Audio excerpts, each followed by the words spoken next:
하나님께서 오늘 우리에게 주시는 말씀은 누가복음 11장 9절로부터 13절 말씀입니다. 이 기록된 계시의 말씀을 봉독할 때 살아계신 하나님의 음성을 들으실 수 있기를 바랍니다. 내가 또 너희에게 이르노니 구하라 그러면 너희에게 주실 것이요 찾으라 그러면 찾아낼 것이요 문을 두드리라 그러면 너희에게 열릴 것이니 구하는 이마다 받을 것이요 찾는 이는 찾아낼 것이요 두드리는 이에게는 열릴 것이니라. 너희 중에 아버지 된 자로서 누가 아들이 생선을 달라 하는데 생선 대신에 뱀을 주며 알을 달라 하는데 전갈을 주겠느냐.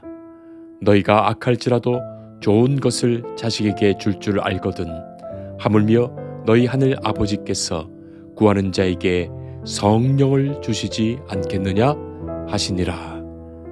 아멘. 만유 인력을 발견한 아이작 뉴턴은 가장 위대한 과학자 중에 한 사람입니다. 그가 어떻게 만유 인력을 발견했는가 할 때 유명한 에피소드가 있죠. 어느 날 사과나무에서 사과가 떨어지는 것을 보게 됩니다. 사과가 왜 땅으로 떨어질까 하는 그 자그마한 의문에서 중력이라는 것을 알게 됐죠. 우리는 거기까지만 아는데 거기까지가 아닙니다. 뉴턴은 하늘을 보면서 생각하게 됩니다. 사과는 땅으로 떨어지는데 왜 저 하늘의 별들은 또 태양과 달과 별들은 이 땅에 떨어지지 않는 것일까? 바로 그것이죠. 그래서 모든 우주에서 질량을 가진 것은 당기는 힘이 있다는 것을 알게 됩니다. 그것이 만유인력입니다. 온 우주에 존재하는 것은 힘이 있다. 사람들은 단순히 물질이 저절로 그렇게 힘을 갖는다고 알고 있지만 하나님이 모든 물질의 상호 관계에 불어넣으신 그 관계적 힘이 아닐까요? 물질과 물질의 관계, 인간과 인간의 관계에, 생명과 생명의 관계에 불어넣으신 힘이 아닐까요? 하나님과 인간의 관계에 역사하시는 그 힘과 능력처럼 말입니다. 아이작 뉴턴은 이런 신앙을 간증합니다. 나는 내가 가진 망원경으로 수억 마리를 바라볼 수 있습니다. 그러나 나는 망원경을 옆에 놔두고 내 방에 들어가서 문을 닫고 무릎을 꿇은 채로 간절히 기도드립니다. 그러면 나는 세상에 있는 그 어떤 망원경으로 또는 기구로 볼 수 있는 그것보다 더 가깝게 하나님과 그 나라를 볼 수 있습니다. 하나님의 힘과 능력을 느끼게 됩니다. 성도 여러분, 기도를 통하여 하나님과 그의 나라를 경험하고 계십니까? 단지 그것은 기도를 찬사하기 위한 말이 아닙니다. 하나님의 자녀들에게 성령께서 함께 하심으로 열어주시는 영적인 세계에 대한 그 경험을 말하는 것입니다. 인도에서 평생을 빈민 봉사에 헌신한 노벨 평화상 수상자인 마더 테레사, 이런 에피소드 이야기가 있습니다. 그녀가 한 번은 미국을 방문해서 CBS 방송의 유명한 뉴스 진행자 댄 레더의 프로그램에 출연한 적이 있었습니다. 방송국 스튜디오를 찾은 마더 테레사에게 그 앵커가 물었지요. 당신은 하나님께 기도할 때 무엇을 말하여 기도합니까? 무엇을 기도하냐? 그렇게 물은 거예요. 테레사 수녀는 다소곳이 고개를 숙이고 있다가 대답합니다. 나는 듣습니다. 이 예상 밖의 대답을 들은 앵커가 당황해서 다시 질문을 던지지요. 그렇다면 당신이 듣고 있을 때 하나님은 무엇이라고 하십니까? 그때 마더 테레사는 잠시 생각하다가 다시 대답합니다. 그분도 듣고 계시지요. 성도 여러분, 무슨 말일까요? 미사 여구의 장황한 기도를 하나님이 기뻐하시는 것이 아니라는 것을 그리고 하나님은 우리가 당신의 말씀을 듣는 것을 기뻐하신다. 그것 알게 합니다. 그리고 말로 다 할 수 없는 그 친밀하고 깊은 영적 관계가 그 듣는 기도 안에서 이루어진다는 것을 알게 되지요. 우리가 그리스도인이 된다는 것은 곧 말씀하시는 하나님의 음성을 듣는 자 되었다는 것입니다. 신앙생활 처음 하면서 기도를 시작하면 마치 어린아이가 이것저것 달라고 그런 말로 말을 배우고 세상을 알아가는 것처럼 하나님 앞에 기도할 때 자기가 원하는 것, 자기의 욕망과 자신의 소원을 그대로 구하면서 기도하게 됐죠. 그러나 점점 말씀을 배우게 되고 하나님과 가까이 하면서 하나님의 뜻을 묻게 되고 하나님의 뜻을 배우게 되고 하나님의 뜻 안에서 내가 가졌던 그 모든 세속적 욕망을, 탐욕을 생각하게 되고 내려놓게 됩니다. 기도의 자세가 바뀌고 기도의 내용이 바뀌는 것이죠. 하나님을 알아가면서 말입니다. 그래서 나중에는 하나님의 뜻만 향하여 기도하고 하나님의 영광을 위하여 그 기도가 고양됩니다. 더욱더 성숙해지고 그 기도가 상승하게 되면 내가 원하는 모든 것이 사라지게 되죠. 주의 뜻과 말씀만이 환하게 보이고 들립니다. 성도 여러분, 우리는 기도하면서 하나님은 내 사정을 모른다고 생각하기가 쉬워요. 하나님은 내 형편을 도저히 알 리 없다고 생각해서 자꾸만 내 삶에 이런저런 각종 정보들을 하나님께 제공하는 기도를 하지요. 하나님이 이런 건 모르시죠? 그건 이런 겁니다. 저건 저런 겁니다. 이런 건 모르시죠? 이건 이렇게 돼야 되고요. 저건 저렇게 돼야 합니다. 이것을 주실 것을 저는 믿습니다. 그렇게 자꾸만 정보를 제공하고 이렇게 해달라 저렇게 해달라 요구하게 됩니다. 처음에는 그렇게 기도할 수도 있습니다. 그러나 여기에 머물게 되는 것은 주님께서 가르치신 기도가 아니에요. 하나님께 기도하면서 하나님께 정보 제공하는 것, 그것만으로는 기도가 아닙니다. 처음에는 그렇게 하더라도 그렇게만 기도하는 것, 정말 잘못된 기도죠. 신앙생활을 몇 년 하고 심지어 직분자가 되고 또는 목회자가 되어서도 그 수준에 있는 경우의 사람이 얼마나 많은지 모릅니다. 높은 분께 가서 자기의 형편을 소상히 아뢰는 수준의 기도 말이죠. 나쁜 기도는 아니지만 잘못된 기도입니다. 어린아이에서 평생을 자라지 않는 기도죠. 6살, 7살 때야 달라하고 조르는 것이 귀엽고 예쁘게 보이기도 하지만 청소년이 되고 청년이 되고 어른이 되었는데도 6살, 7살처럼 말하고 행동한다면 그것 부모의 가장 큰 걱정과 슬픔 아닐까요?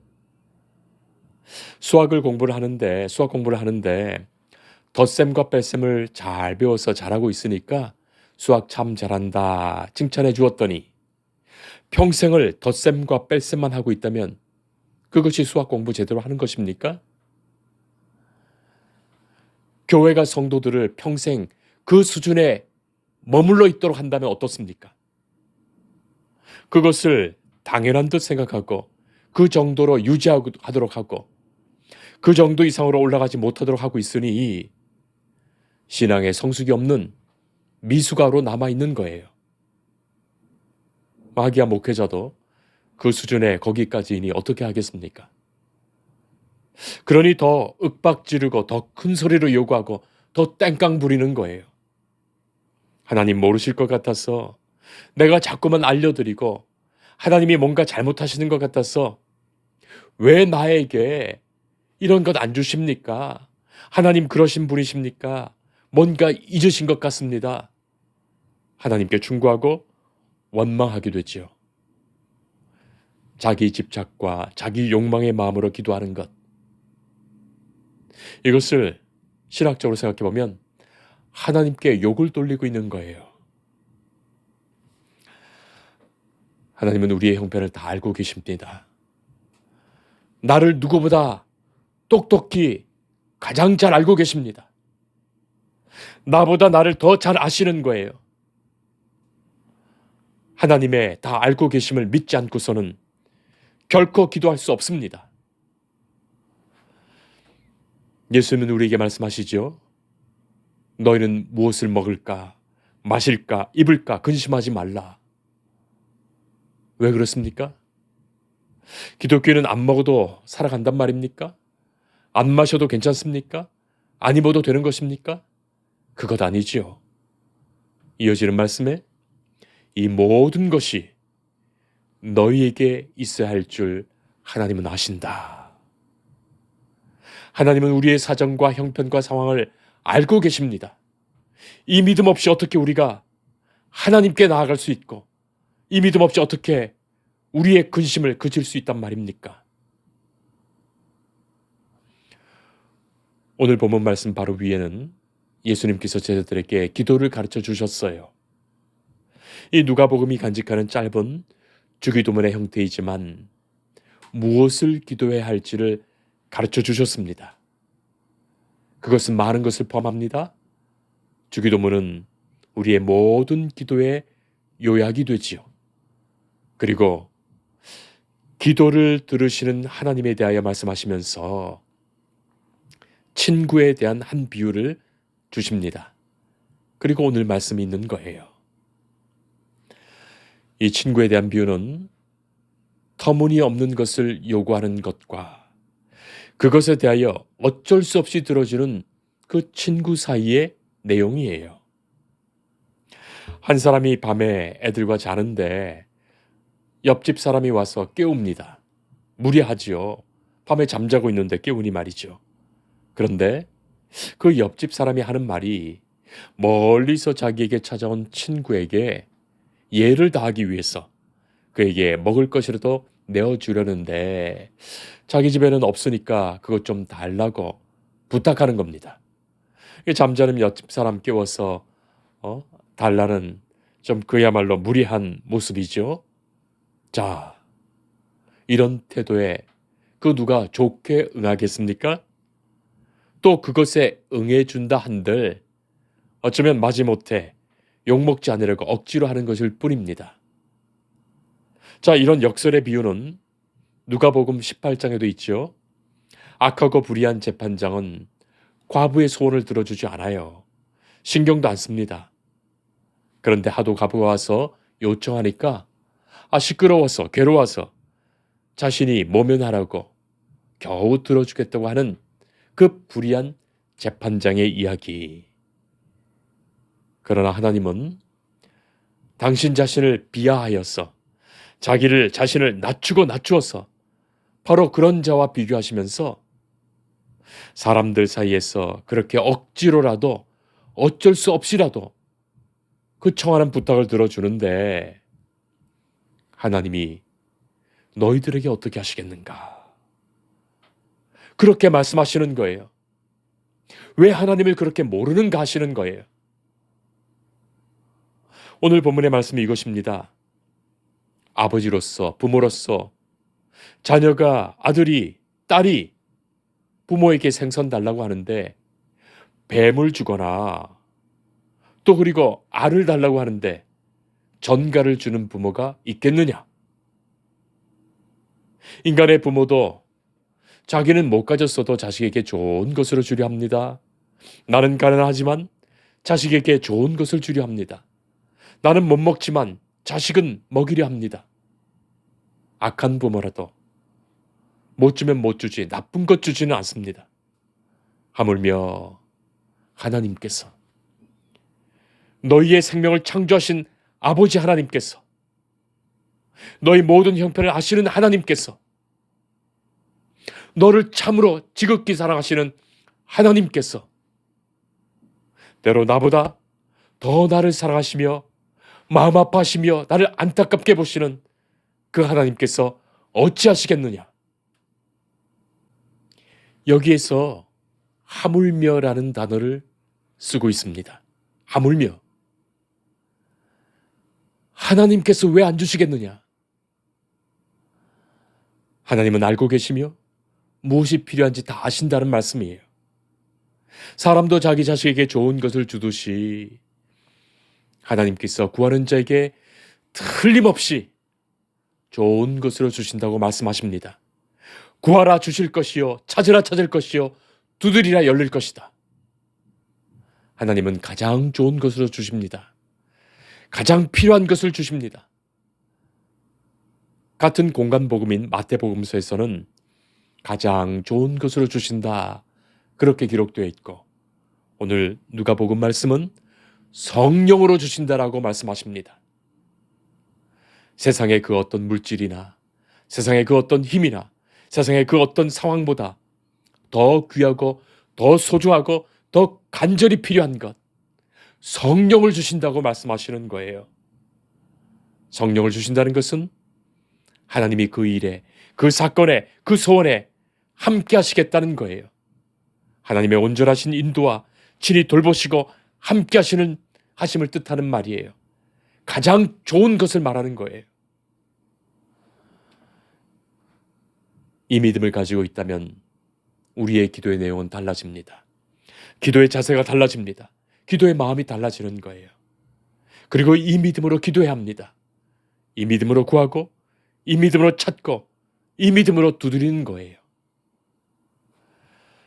구할 때 하나님이 어떤 분인지 알고 구할 것이요, 간절한 마음으로, 진실한 마음으로 구할 것입니다.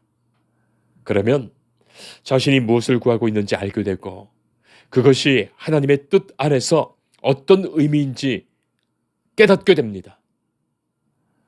하나님께 구한 것의 의미를 알게 되고, 그것을 아직은 허락하시지 않는 부모님의 그 마음도, 부모로서의 하나님의 마음도 알게 되는 거예요. 그리고 잘못된 것을 구하고 있다면 그 잘못된 소원을 하나님은 바꾸어 주십니다. 하나님은 좋은 것으로 반드시 주시는 하나님이세요. 네가 악할지라도 자식에게 좋은 것으로 줄 줄 알거든 하물며 하나님은 좋은 것을 주시기 원하십니다. 내가 구하는 것보다 더 좋은 것. 나는 그것을 얻으면 죽는지 사는지도 모르고 구하고 있지만 하나님은 생명을 살리는 것으로 주십니다. 나는 순간적인 것을 구하지만 하나님은 영원한 것을 주십니다. 나는 물질적인 것을 구하지만 하나님은 신령한 것을 주십니다. 나는 나 하나만을 생각하고 달라 하지만 하나님은 모두에게 필요하고 모두에게 유익이 되고 덕이 되는 것을 주십니다. 그것이 바로 성령을 주신다는 뜻이에요. 성령으로 기도하게 하시고 성령으로 응답받게 하시는 거예요. 성도 여러분, 지금까지도 하나님께서는 그렇게 주셨던 겁니다. 성도 여러분, 하나님의 마음을 알아가는 기도, 하나님이 다 알고 계시기에 그분께 나의 마음과 간구를 정직하게 고백하는 기도, 하나님의 뜻이 이루어짐을 내 삶에 간곡히 염원하는 기도, 주의 기뻐하시는 그 뜻과 그 말씀에 귀 기울이는 기도, 주의 말씀을 듣는 기도, 깊은 영적 관계와 하나님께로부터 오는 힘을 얻는 기도, 그것이 바로 성령께서 이끄시는 기도이며 그 기도로 충만할 때 하나님은 우리의 모든 필요를 아시기에 우리에게 길을 보여주시고 우리에게 문을 열어주시고 우리에게 찾게 하십니다. 성령으로 응답하십니다. 사랑하는 성도 여러분, 성령 충만한 삶이기를 축복합니다. 성령 충만해야 순간순간 승리합니다.